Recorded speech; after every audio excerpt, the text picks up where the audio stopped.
तो hello student, स्वागत है आपका the BCA student YouTube channel में। तो जैसा कि आप लोग जानते हैं, हम लोगों ने एक सी प्रोग्रामिंग की वीडियो सीरीज स्टार्ट करी है जो कि बेस्ड है एमजी केवीपी के सिलेबस पे। तो हम लोगों ने बहुत सारे चैप्टर्स कवर कर लिए हैं इसमें। 1 से 4 तक कवर कर लिया और करंटली 5 चैप्टर पे हम लोग पहुंच चुके हैं, जो कि है कुछ अरिथमेटिक प्रॉब्लम्स की चैप्टर है, जिस चैप्टर में पूरा प्रॉब्लम्स भरी पड़ी हैं। तो जिसमें हमने बहुत सारे प्रॉब्लम्स का सोल्यूशन देख चुके हैं, जिसमें था सबसे पहले addition of integers, multiplication of integers, determining if a number is positive और नेगेटिव। ये सारे प्रोग्राम्स के सोल्यूशन हमने कर चुके हैं पिछले वीडियोस में।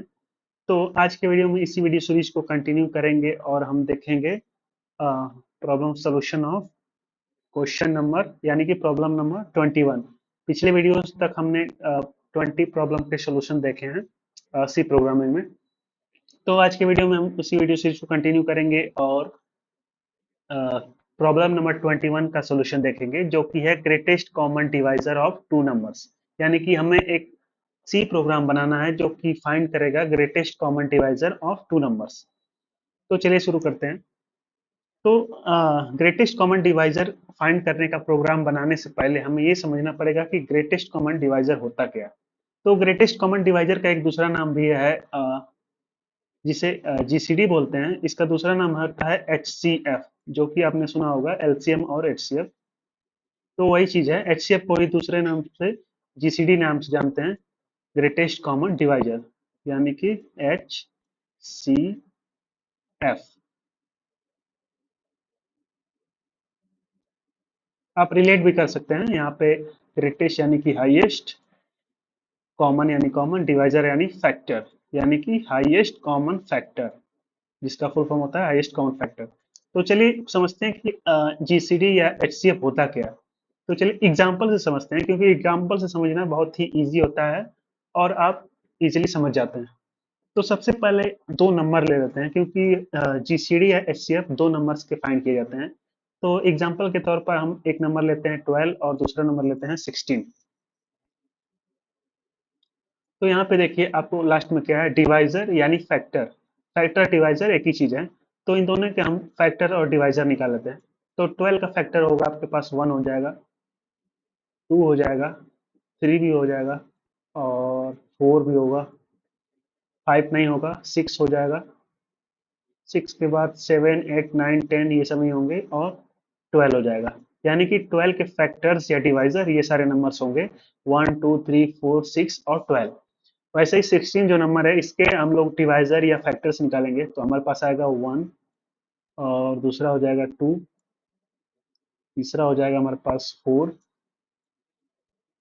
और 5 से नहीं होगा, 6 से भी नहीं होगा, 7 8 से हो जाएगा। तो चौथा हमारे पास फैक्टर आएगा 8, उसके बाद डायरेक्ट 16 हो जाएगा। तो ये सब हमारे पास फैक्टर्स या डिवाइजर हमने फाइंड कर लिया है। तो ये हो गया डिवाइजर या फैक्टर्स। अब दूसरी चीज क्या है, कॉमन। यानी कि अब देखना है कॉमन फैक्टर्स या डिवाइजर क्या है। तो देखिए सबसे पहले ये जो 1 है, इन दोनों नंबर में कॉमन है। उसके बाद ये 2 जो है फैक्टर, ये दोनों नंबर में कॉमन है। और इसके बाद ये 4 जो है, ये भी कॉमन है। और और तो कोई कॉमन इसमें नहीं मिल रहा है। तो यहाँ पे हमने कॉमन भी फाइंड कर लिया है, इन दोनों नंबर में कॉमन फैक्टर भी। तो फाइंड का क्या करना है, हमें ग्रेटेस्ट कॉमन फैक्टर करना है। तो इन जो कॉमन या कॉमन डिवाइजर या फैक्टर आया है, इसमें से ग्रेटेस्ट क्या है वही फाइंड करना है। तो तीन हमारे पास कॉमन नंबर आए हैं, 1 2 और 4। तो इसमें से ग्रेटेस्ट क्या है, 4 है। यानी कि हमारे पास ये सबसे 4 ग्रेटेस्ट कॉमन डिवाइजर क्या है इन दोनों नंबर का, 4 है। तो हमारे पास इन दो नंबर का ग्रेटेस्ट कॉमन डिवाइजर हो जाएगा 4। तो जब हम 12 और 16 का फाइंड करेंगे एचसीएफ, तो हमारे पास 4 आएगा, जैसे कि आप देख सकते हैं इजीली। ग्रेटेस्ट भी है, ग्रेटेस्ट कॉमन डिवाइजर यही है। डिवाइजर तो है दोनों में, कॉमन भी दोनों में है और ग्रेटेस्ट भी है, तो ये हो जाएगा ग्रेटेस्ट कॉमन डिवाइजर। तो इसी को हमें सी प्रोग्रामिंग में बनाना है। तो चलिए शुरू करते हैं इसका प्रोग्राम बनाना। तो सबसे पहले आप अपना वेब ब्राउजर ओपन करेंगे और सर्च करेंगे जीडीबी कंपाइलर, या सिर्फ जीडीबी सर्च करेंगे। तो जब आप जीडीबी सर्च करेंगे तो सबसे पहली वेबसाइट आएगी onlinegdb.com। तो आप इसे ओपन कर लेंगे। तो ऑनलाइन कंपाइलर की सबसे बड़ा बेनिफिट होता है कि आपको कोई इन्वायरमेंट सेटअप करने की जरूरत नहीं पड़ती है। सी प्रोग्राम रन कराने के लिए अपने सिस्टम में। और दूसरा सबसे बड़ा बेनिफिट है, आपको किसी लैपटॉप या कंप्यूटर की जरूरत नहीं पड़ती है, आप अपने मोबाइल में भी सी प्रोग्राम रन करा सकते हैं इजिली अपने ब्राउजर पे, इस वेबसाइट पे जाके onlinegdb.com पे। तो जब आप इस वेबसाइट पे ओपन करेंगे तो आपको कुछ ऐसा इंटरफेस देखने को मिलेगा, और टॉप राइट कॉर्नर से आप जाके लैंग्वेज सेलेक्ट करेंगे, सी लैंग्वेज, और इसे यहाँ से मिनिमाइज कर देंगे। और ये जो पहले से कोड लिखा हुआ है इसे कंट्रोल सेलेक्ट ऑल सेलेक्ट करके डिलीट या इरेज कर लेंगे। तो हमें प्रोग्राम बनाना है जीसीडी जीसीडी फाइंड करने का प्रोग्राम 2 नंबर्स का। तो जैसा कि आप लोग जानते हैं, सबसे पहली लाइन में हम लोग हेडर फाइल को इंक्लूड करते हैं, हैज इंक्लूड stdi.h, और सेकेंड लाइन में हम लोग मेन फंक्शन स्टार्ट करते हैं, और लास्ट में हम लोग रिटर्न 0 कर देते हैं, जो कि ये इंडिकेट करता है कि प्रोग्राम सक्सेसफुली एग्जीक्यूट हुआ है लास्ट लाइन तक। तो जीसीडी फाइंड करने के प्रोग्राम में सबसे पहला अप्रोच होगा हमें 2 नंबर को यूजर से इनपुट लेना। तो इनपुट लेने से पहले उन 2 नंबर को हम लोग डिक्लेयर करेंगे इंट num1 और num2, और यूजर को मैसेज देंगे enter any 2 numbers to find their GCD.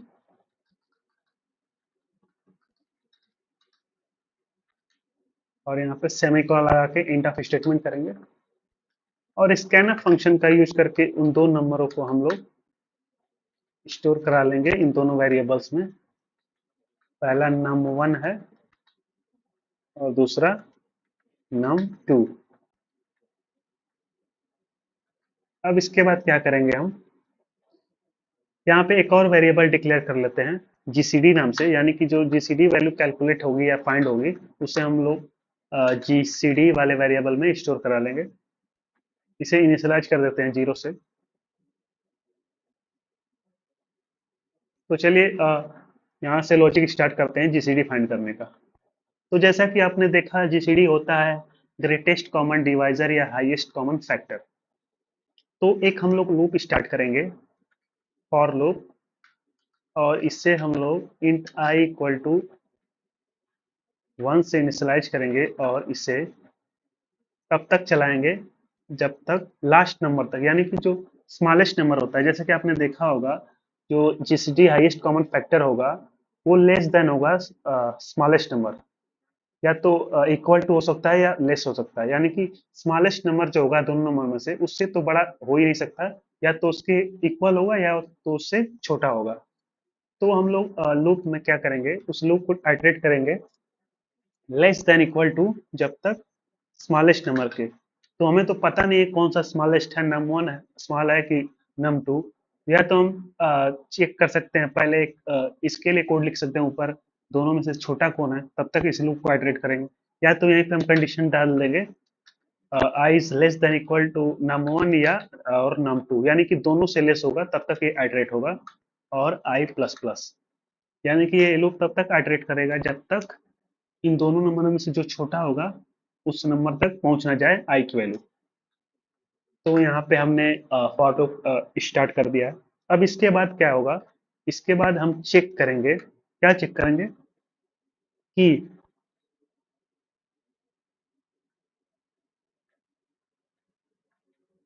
जो num1 है उसे उसका फैक्टर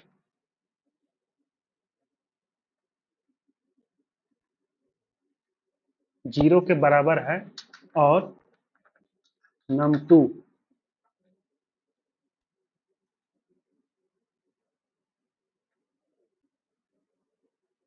इसका फैक्टर भी 0 के बराबर है, यानी दोनों का फैक्टर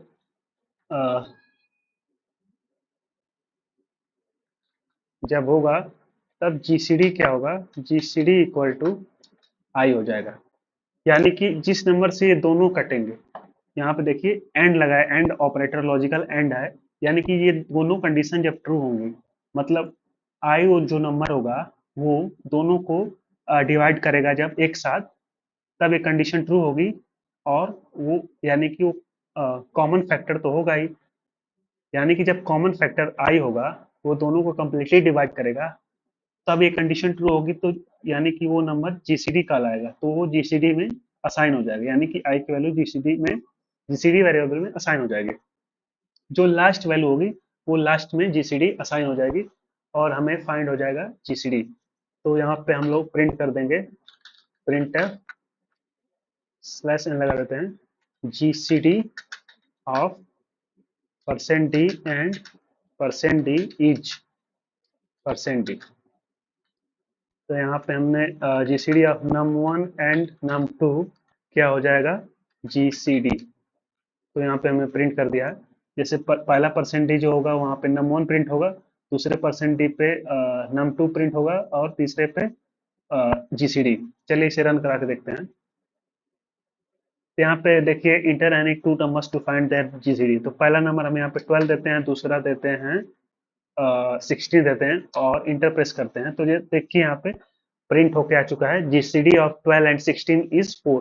जैसा कि हमने यहाँ पे देखा था 12 और 16 का हमारे पास ग्रेटेस्ट कॉमन डिवाइजर आता है 4 आता है। तो यहाँ पे प्रोग्राम में क्या किया हमने, सबसे पहले दो नंबर नम वेरिएबल डिक्लेयर किए, num1 और num2, और उसमें हमने यूजर से वो दोनों नंबर इनपुट करा के स्टोर करा लिए हैं। और एक लूप स्टार्ट किया है, लूप को इटरेट किया है i इक्वल टू 1 से लेके जो इन दोनों नंबर में से छोटा नंबर होगा वहां तक हमने चलाया है, क्योंकि जो जीसीडी वैल्यू फाइंड हो गए हमें वो हमेशा जो छोटा नंबर होगा दोनों नंबर में से वहां तक उसके इक्वल होगी या तो उससे छोटी होगी। जो 12 जैसे 12 और 16 के केस में एक छोटी वैल्यू आ रही है जो छोटा नंबर है उससे, या कोई दूसरा नंबर हो जैसे 12 और 14 होगा, तो इन दोनों में कॉमन हाईएस्ट कॉमन फैक्टर क्या होगा, 12 हो जाएगा, क्योंकि इसका तो 12 होगा ही, इसमें भी 12 हो जाएगा, इसका भी कॉमन फैक्टर में 12 आएगा। तो इसके बाद तो कोई नंबर आएगा ना इसके फैक्टर में, सबसे हाईएस्ट इसका फैक्टर 12 है और इसका भी 12 आएगा, तो इन दोनों का कॉमन फैक्टर 12 आएगा। यानी कि जो हाईएस्ट एचसीएफ यानी कि जीसीडी जो नंबर होगा वो या तो छोटे वाले नंबर इक्वल हो सकता है या तो छोटा हो सकता है। तो इसी अप्रोच को यूज करके हमने इस लूप को स्टार्ट किया है, आई इक्वल टू 1 से लेके जो छोटा नंबर है वहां तक चलाया है। तो छोटा नंबर हमें पता नहीं कि कौन सा है, num1 है कि num2 है, इसलिए यहाँ पे हमने लॉजिकल एंड ऑपरेटर का यूज किया है ताकि लूप वहीं पे टर्मिनेट हो जाए जब छोटे नंबर के लेस देन इक्वल टू पहुंच जाए, उसके बाद ये लूप ना चले।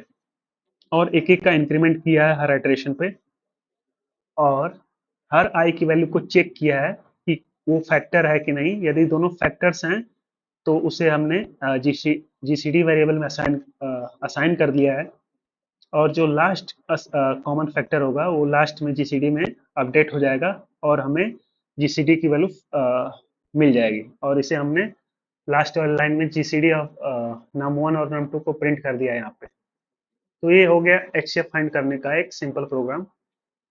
तो चलिए देखते हैं नेक्स्ट प्रॉब्लम क्या है। हमने प्रॉब्लम नंबर 21 सॉल्व कर लिया है, अब ये सॉल्व हो चुका है। अब देखते हैं लास्ट प्रॉब्लम जो कि है प्रॉब्लम नंबर 22। तो इसमें हमें क्या करना है, स्वैपिंग टू नंबर्स। तो हमें स्वैपिंग टू नंबर्स का प्रोग्राम बनाना है। तो सबसे पहले समझ लें तो स्वैपिंग ऑफ टू नंबर्स क्या होता है। तो टू नंबर्स हम लोग पहले डिक्लेयर करेंगे, जैसे a इक्वल टू 2 है और b इक्वल टू 3 है। तो स्वैपिंग में हमें क्या करना है, तो स्वैप होने के बाद हमें इन दोनों की वैल्यू को स्वैप कर लेना है, यानी कि ए और बी की वैल्यू अब चेंज हो जाएगी, इंटरचेंज हो जाएगी, यानी कि जो बी की वैल्यू होगी अब ए हो जाएगी और ए की वैल्यू बी हो जाएगी। तो हमें स्वैपिंग के बाद क्या होना चाहिए, ए में 3 हो जाना चाहिए और बी में 2 हो जाना चाहिए। तो इसका प्रोग्राम बनाना है। तो चलिए इसका प्रोग्राम बनाते हैं ऑनलाइन कंपाइलर पे। तो ये जो पहले वाला प्रोग्राम है, कोड है, इसे इरेज कर लेते हैं।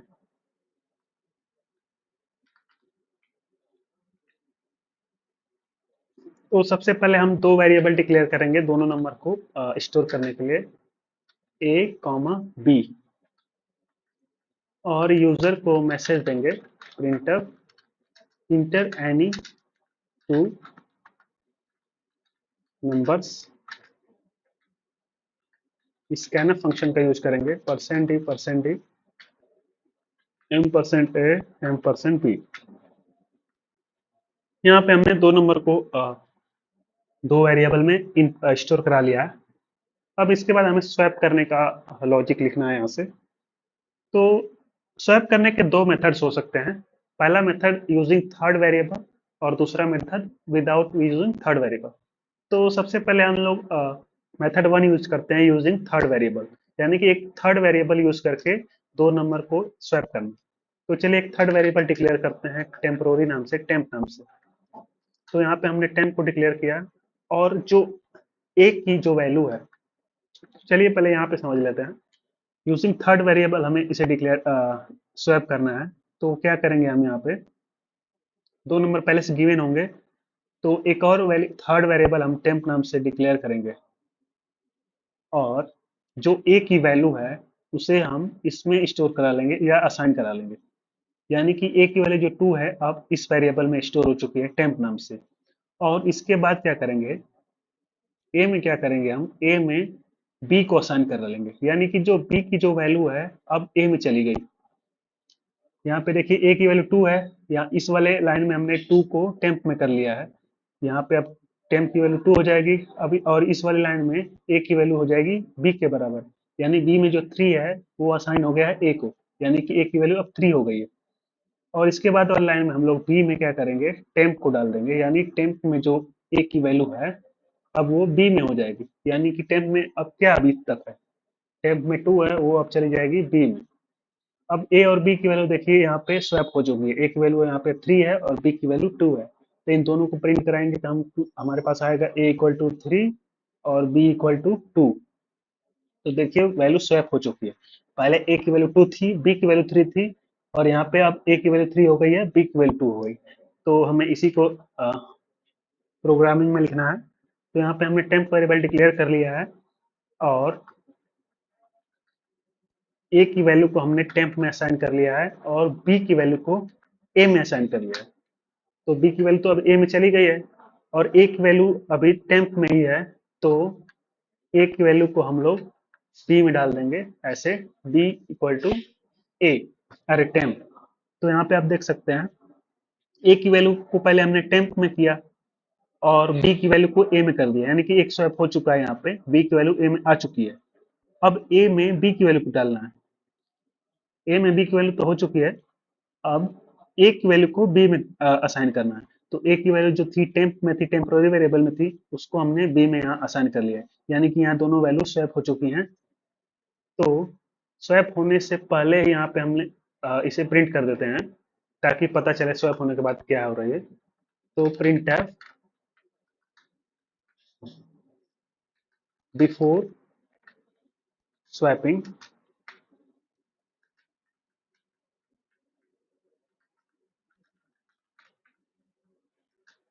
ए equal to percent D slash N, B equal to percent D A comma B. ये बिफोर स्वैपिंग है, ये आफ्टर स्वैपिंग यहाँ पे करेंगे। प्रिंट एफ आफ्टर स्वैपिंग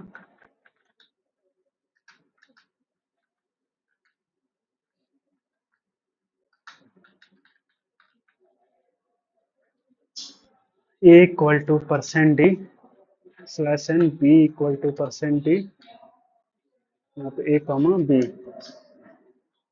तो यहाँ पे हमने दो बार प्रिंट कराया, आफ्टर स्वैप और बिफोर स्वैप। तो चलिए यहाँ पे ए की वैल्यू 2 देते हैं और बी की वैल्यू 3 देते हैं। तो यहाँ पे देखिए प्रिंट होके आ चुका है। बिफोर स्वैपिंग क्या है, A equal to 2, B equal to 3 है। After swapping B equal to 3 और ए इक्वल टू 2। चलिए कोई और दूसरा नंबर लेते हैं। जैसे ए में हमने 11 दिया और बी में 23 दे दिया। तो देखिए बिफोर स्वैपिंग ए की वैल्यू 11 है और बी की वैल्यू 23। आफ्टर स्वैपिंग ए की वैल्यू 23 हो गई और बी की वैल्यू 11 हो चुकी है। तो ये हो गया एक स्वैपिंग का प्रोग्राम यूजिंग थर्ड वेरिएबल। यहाँ पे एक थर्ड वेरिएबल हमने यूज किया है। अब दूसरा अप्रोच होता है बिना थर्ड वेरिएबल के यूज के स्वैप करना। तो चलिए बिना थर्ड वेरिएबल के यूज कर स्वैप करके देखते हैं कैसे होगा। तो यहाँ पे सबसे पहले समझ लेते हैं, थर्ड वेरिएबल हम यहाँ पे यूज नहीं करेंगे अब।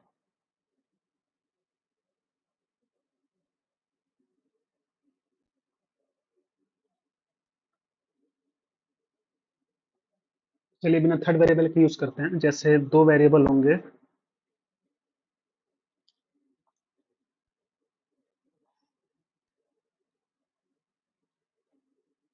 ए equal to 2, B equal to 3। तो बिना थर्ड वेरिएबल के यूज किए हमें इसे स्वैप करना है, तो क्या करेंगे, इसके बाद हम करेंगे A equal to A plus B, यानी कि इन दोनों के सम को हम लोग ए वेरिएबल में स्टोर करा लेंगे। तो ए प्लस बी कितना हो जाएगा, 5 हो जाएगा, यानी कि ए की वैल्यू अब हो जाएगी 5। अब इसके बाद क्या करेंगे हम,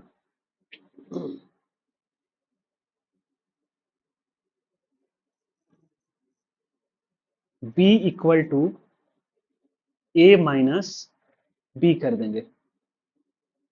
तो देखिए ए की वैल्यू तो 5 है फिलहाल, और बी की वैल्यू है 3,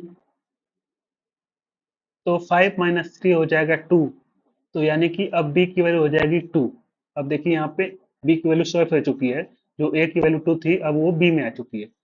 अब दूसरी लाइन में हम क्या करेंगे, A equal to A minus B कर देंगे।